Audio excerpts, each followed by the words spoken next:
Hi, welcome to Breaking Free Fridays, or welcome back if you've already been watching and listening in on the series.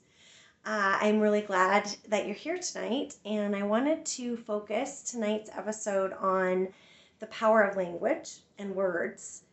It is such an important piece of empowerment and breaking free. Our words and our language have so much to do with our frame of reference, with our thinking, with our thought patterns, with our mindset, with our beliefs, and even influencing how we feel.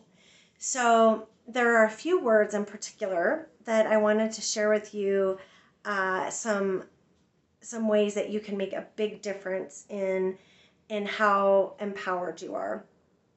One is have to. The other is need. And the other one is should. It falls into the line of should have, could have, would have kind of vocabulary. The tricky thing is these words, as you know, are pervasive in our culture. They're so commonplace. We don't even realize how often we actually say them. But they are really important to become aware of. So I invite you over the next week, the next few days, to really be aware of when and how often you actually use those words, and are they really necessary? So take, for example, the word need. So need, we need food, we need air, we need water, we need shelter, and we need love. I mean, those are truly the human basic needs for survival. And when we use need for anything other than that, our brain and our nervous system connects that to survival.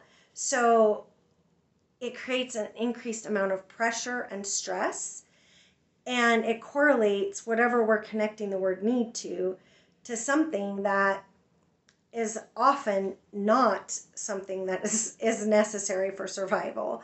So we can use other phrases. We can say things like, I want to, I get to, I have this opportunity. And that the other phrase that we get caught up in, or word that we get caught up in, is using the word have to.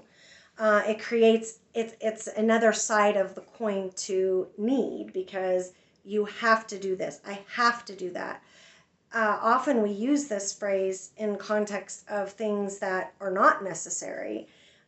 People will use that in context of chores, or I have to go to the grocery store, or I have to vacuum, I have to do laundry, I have to do this. But these are not matters of life or death. They're things that we want to get done, or we get to accomplish, or we get to do, or we decide are a priority for us. But using that word have to, or have to, the phrasing have to, it creates, again, that sense of urgency and that extra pressure and that additional stress that we don't, it's not empowering. In fact, it can be very disempowering. So think about when you're using those and what other word more empowering you might be able to use. For example, I want to, or I get to. Those are great empowering words, much more from a place of choice. And the other word that I really wanted to focus on is shoulds.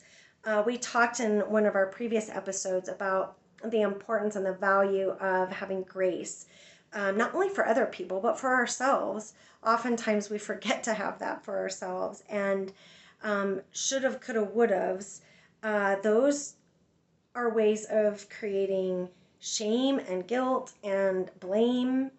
And instead of empowering us, they kind of shut us down or demotivate.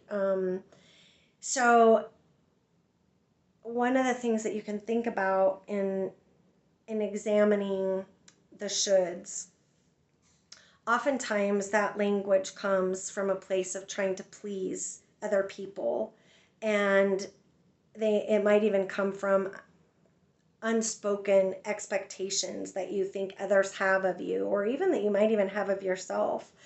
But in reality, it's really an opportunity and an invitation for prioritizing.